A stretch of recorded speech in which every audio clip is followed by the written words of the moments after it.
Well, that is a great funky track, but in terms of lyrical memorization, I think I'll stick with Light, Light, Light. Yeah. And there are a lot of other excellent tracks on Bohemia too, and also on the album that preceded it, which was called El Cid. You know, another of your puns, a clever way of Spanishing up your name. That's right. Yeah, I actually still, a lot of my friends still call me El Cid privately. El Cid, I think, was, I don't know if we're going to hear anything from it, but it was a real moment for me because unlike anything else I've done before that or since then, it was my only experience making my own record with live in the studio. And, you know, I think everybody should go through that at least once, especially now because, and certainly me, but everybody has access to the technology that can overdub and play everything themselves and get it right and sketch it out in MIDI and do a demo and then work on the demo. You know, the thing about going into a studio, no click, with a band, and just surrendering to the moment is, you know, you have to be brave and you have to, like, just do it. Just go for it and allow yourself to be taken with what happens. And I still think back to that. I'm not even sure I would be brave enough today to do what I did then. It's a high wire, you know. There's the danger of falling, but really, you know, I would say the biggest concern, maybe not so much these days, but in the past would be, you know, cost and money. It's like, okay, you know, I spent 3 months and I didn't really get a good album, and then somebody gives you a bill for, you know, $78,000 or something. Right. Now people can do more trial and error at home. You know, personally, I have the ability to do a lot of things myself, but I always like to involve other people because I usually like what they do on my stuff better than what I do, just because it's something, you know, I personally wouldn't have thought of. And you know, for basketball fans, I remember Chris Webber was C Webb, and so we've got Leo Sidran, El Cid. You know, that's right. And there's a precedent for that, and it sounds Spanish when you say it, so that was cool. But next, I want to talk about one of your side projects. This is Joy and the Boy. So first and foremost, I have to ask, which one are you? Take your pick. Okay, well, Joy Draglin, and I guess because it rhymes with joy, you get to be the boy. I know, yeah, that's right. I know you produce those albums and you play on them. Are you also co-writing the material, or is it all hers? It's changed over the years. We made 3 albums, and the first album was really mostly her material. We met in college. I mean, it's funny that we still occasionally will do a little work as Joy and the Boy, and it's exactly what I said. You know, I was worried about when we started the band and we were in our early 20s. I thought, am I going to be in my late 30s and be in a band called Joy and the Boy? But here we are. When I met her, she was such a great singer, Joy Draglin. We met at the University of Wisconsin, and I was so inspired that I said to her, I want to write a song for you to sing. I'm a songwriter, and I'll write a song for you. What are some of your favorite songs to sing? And she said, well, I love singing Georgia on My Mind.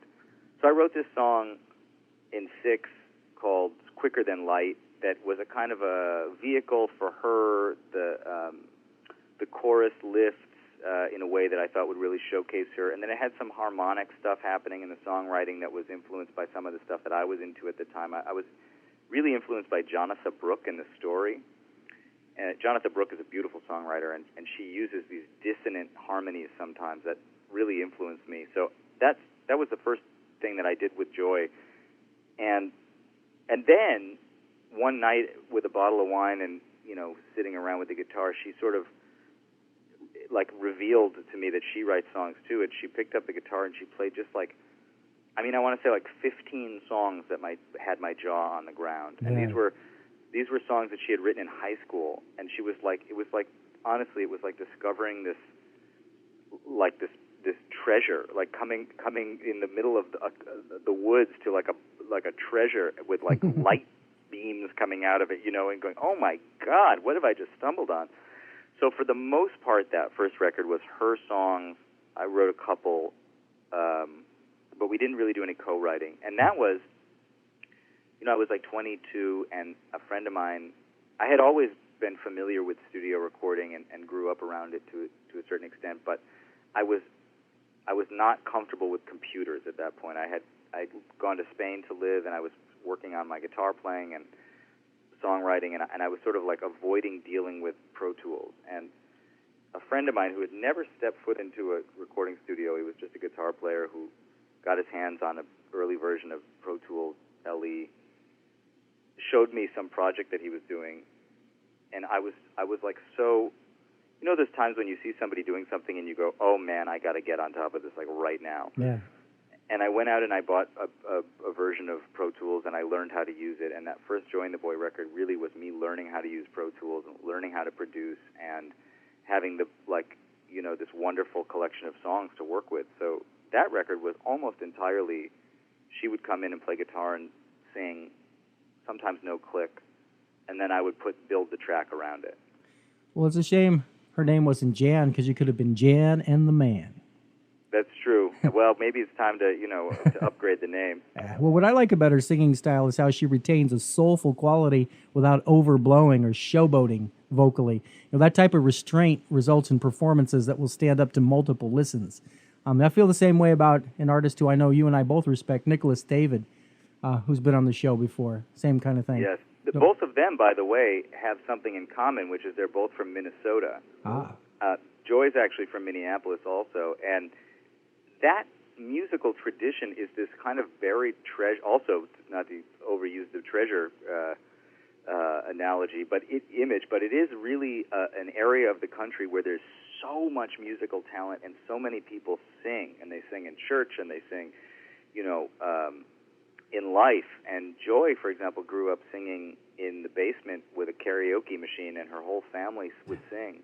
Yeah. And I know Nicholas also grew up in that same environment where there's just something in the air up there that it's the right values, because like you say, they don't overdo it. They just like learn they have good taste, you know? Yeah, tasteful for sure.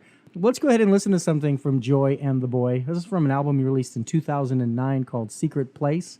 It's called A Letter.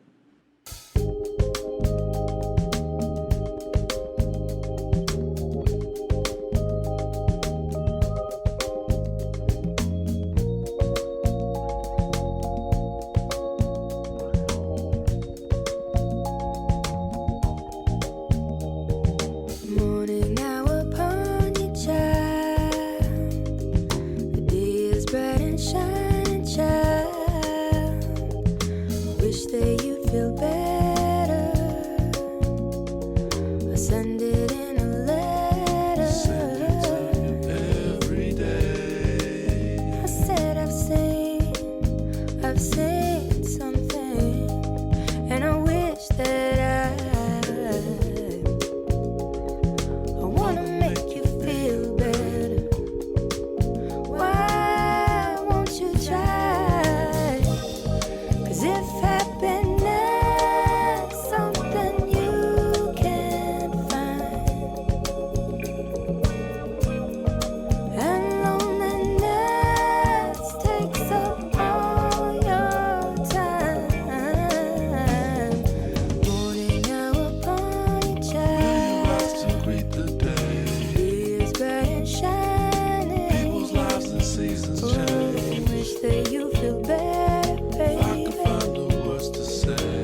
Well, I love the R&B feel of that track, and I doubt that type of music is ever going to go out of style. I certainly hope it never does.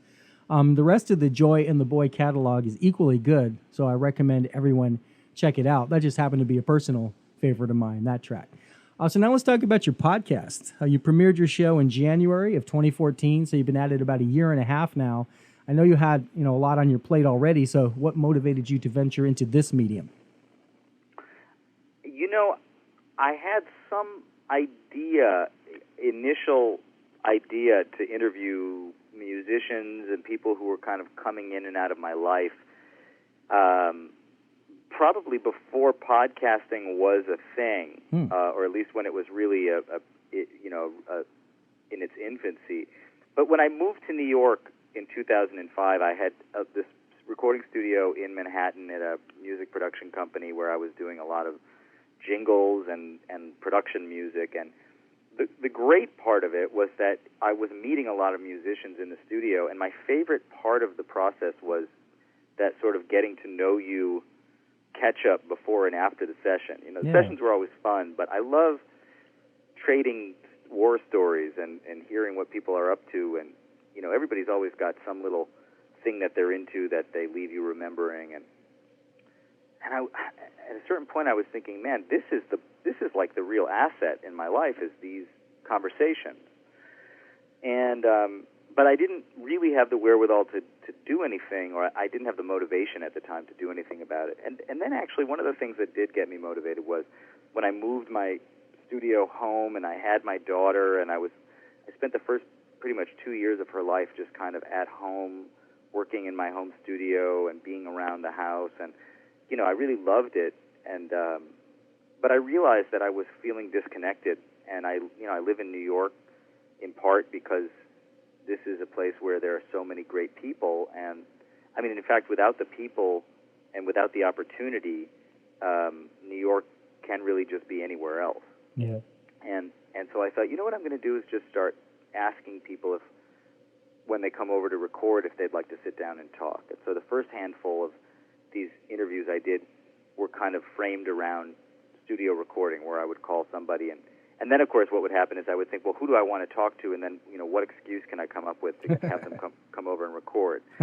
And then finally I realized, I could just throw the whole pretext of recording out and just ask people if they want to come and talk, because I found that was so fulfilling and rewarding. And, as I'm sure you've experienced also, I mean, you can call anybody and ask them to talk about themselves, and pretty much everyone will do it. Well, it's more relaxed too if they know they're just going to have a conversation and not be required to work or perform. Yeah, that's right. And I found that when we were doing that, there was always like, first of all, it would go on for a really long time between the session and then the conversation, and then the next thing would be,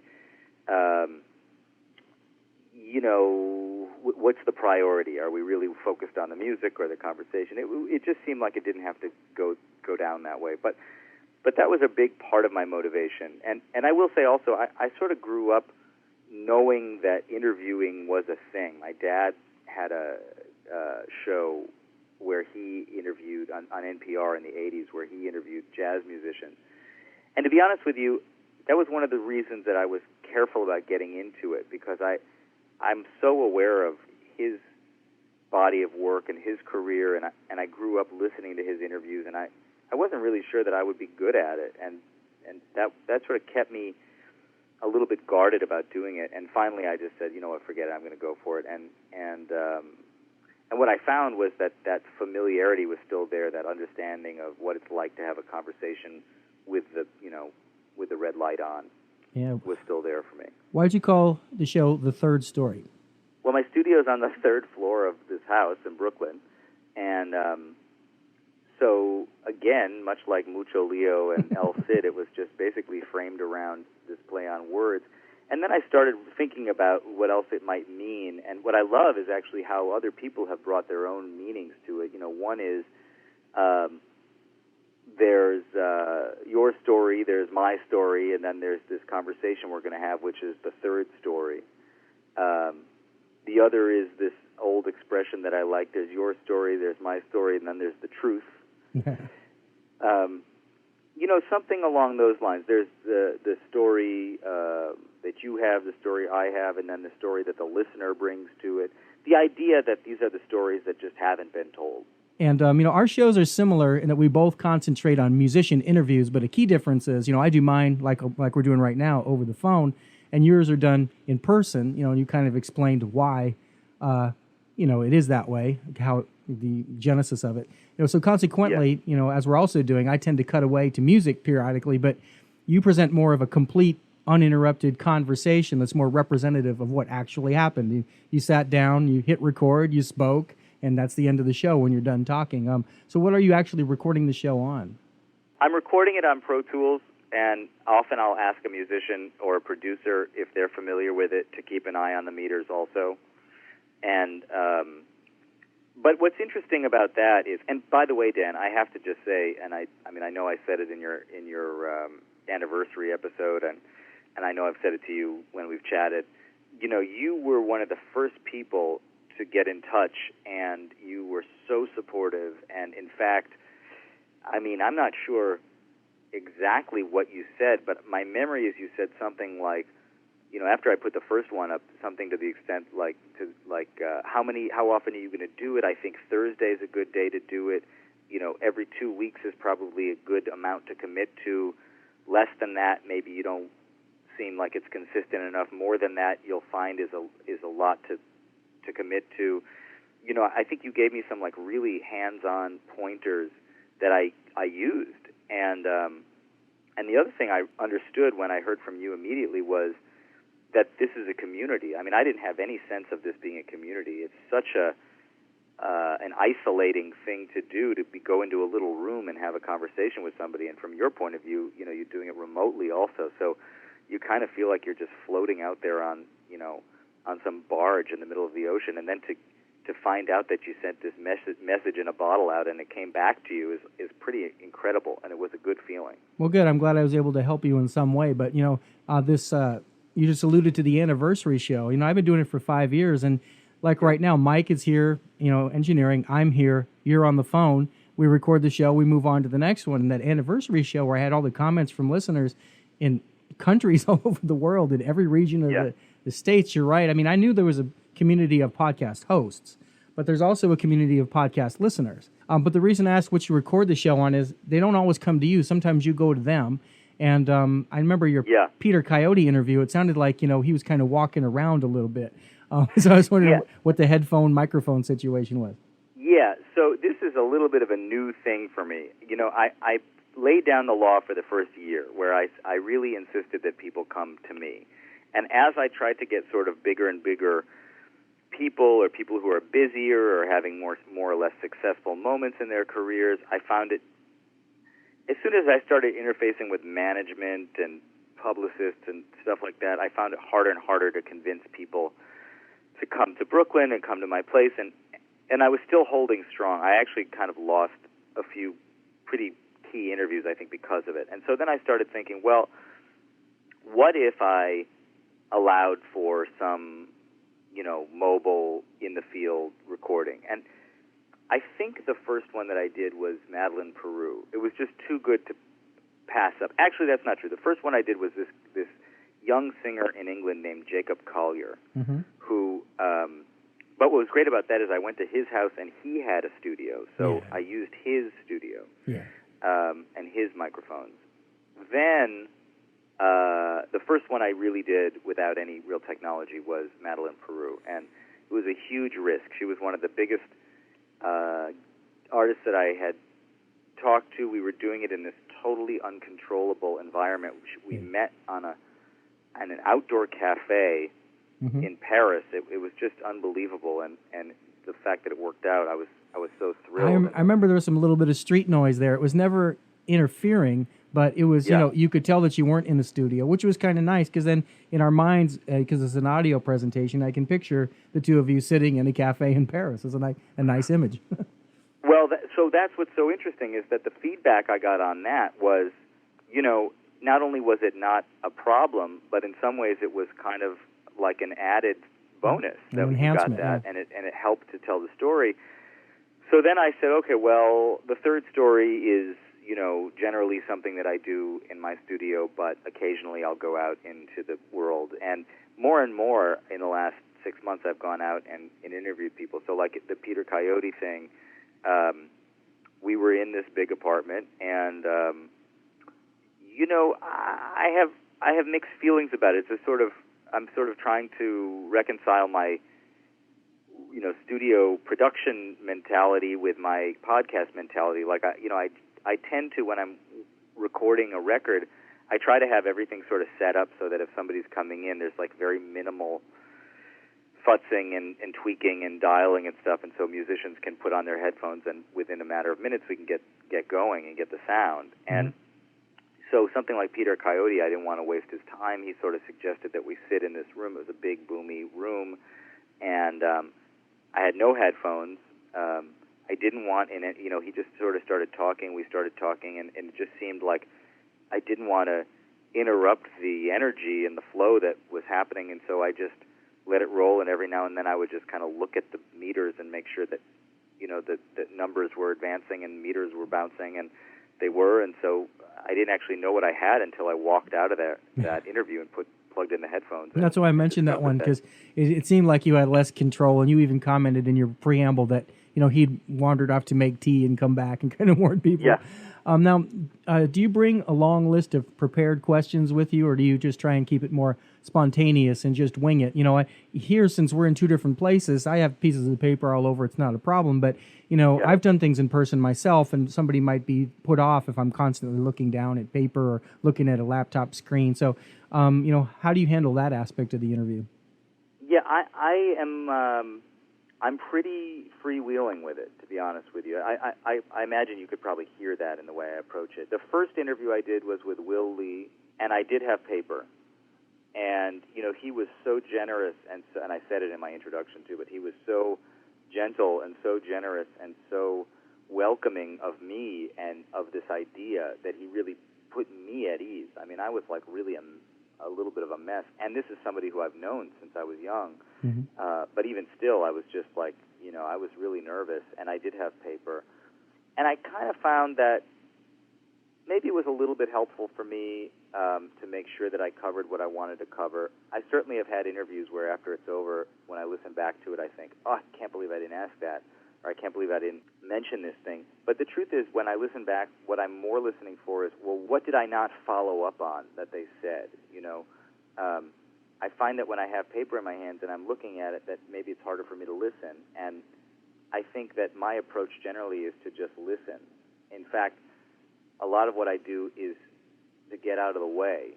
And, sometimes I listen to what I do and I think maybe I'm a little too passive even. But I try to just, set up a channel for somebody to essentially reveal themselves.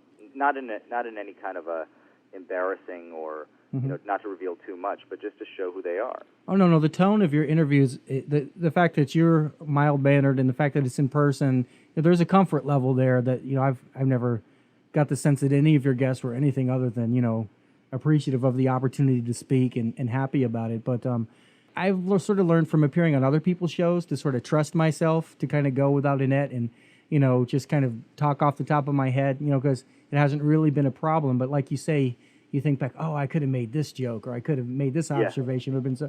But, it's always a trade-off, let's face it. I think the format you've got clearly, it works for you. At the time we're recording this, you're up to 36 episodes now. Your most recent guest was George Wein, the 90-year-old organizer of the Newport Jazz Festival. And that guy is just like walking history, isn't he? Yeah, and the other question with those kinds of interviews, it happened to me with Peter Coyote. It's happened a little bit where, these are guys who have written memoirs and they've done a lot of interviews in their lives, and so there's that real temptation, like with Wein, I read his book, and there's that real temptation to ask the question, that one single magical question that nobody's ever asked him. Mm-hmm. And I actually tried with him a couple times on some stuff that, he answered but deflected a little bit. I asked him about his father and asked him about his own mortality a little bit. Obviously he's got to be thinking about it. He's 90. Yeah. But I also have sort of come to understand that, you have to assume that most people haven't read George Wein's book. True. So by having done that research, it really only kind of prepares you to just kind of know the outlines of somebody's life. And, that's a good point, yeah. And I found with Peter Coyote, in fact, that I was a little too inside his life when I talked to him. I just read his book, and I was so impressed by him that, I didn't have any time to, really process it and think about, what is it, to me, what are the real questions that I have to ask him? And, in fact, to me, the Peter Coyote interview, there was one moment that was really unprepared where I talked to him a little bit about my own experience, and that was the time when I think he opened up in a different way to me also. As I said, I've got all this prepared stuff, but a lot of the interview, I don't know any idea of anything you're going to say, and so when you come back with your content, then I play off of that and bring up different things that you make me think of. So it doesn't sound like we're actors doing a script. But I specifically remember George Wein saying at the end that he appreciated the questions you'd asked. You didn't ask him things like, how did you start the Newport Jazz Festival? I mean, for example, when I interviewed Don Felder, I did read his book, and I listened to at least 10 interviews he'd done, and I made a point of not asking him a single question that he gets every time to try and make it, more interesting for him. Well, that's exactly it, right? Because, I think because we are such fans and we do respect the people that we're talking to so much, you don't want to make it you don't want to waste their time. And that's a fine line to walk, I think, especially because if you're interviewing somebody who has a certain profile, chances are they have been interviewed before and, possibly have been interviewed by people who, had whole staffs of researchers and, infrastructure behind them and all the kinds of stuff that we don't, as podcasters, necessarily have access to.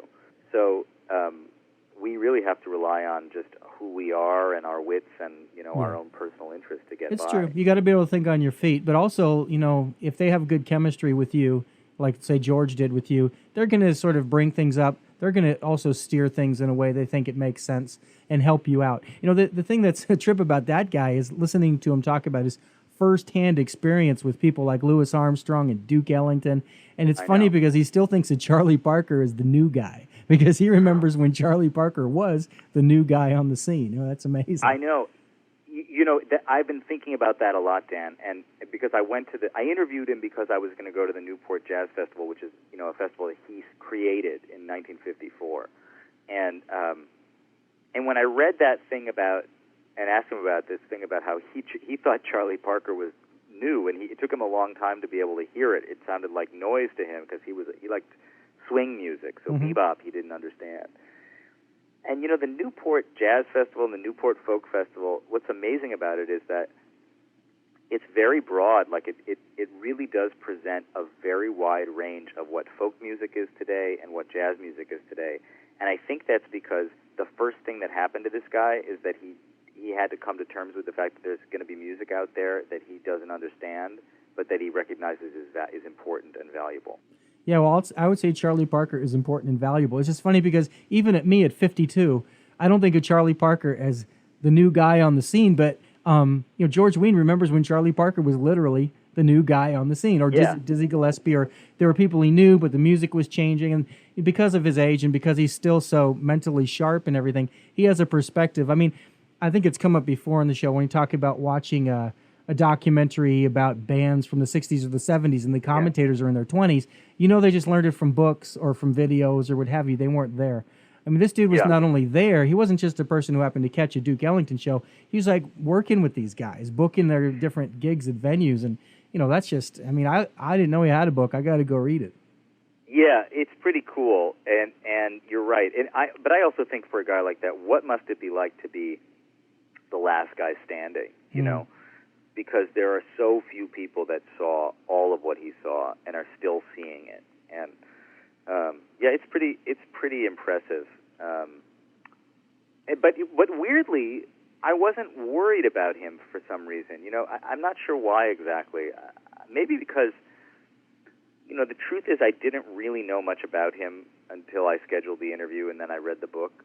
He wasn't somebody who had loomed that large for me in my life. He's more of a Bill Graham type, though. He's not an artist himself. Yeah. He's a promoter of other artists, so he's not like a star, So there's that, too. He's more like a businessman, So Yeah, easier to talk to the business guy, isn't it? It's Yeah. harder to talk sometimes to the artists, and you're right. He's seen a ton of history. He's still here. It's incredible, and his stories are amazing. And at the same time, there was nothing about that sort of said to me like, tread lightly, or Yeah.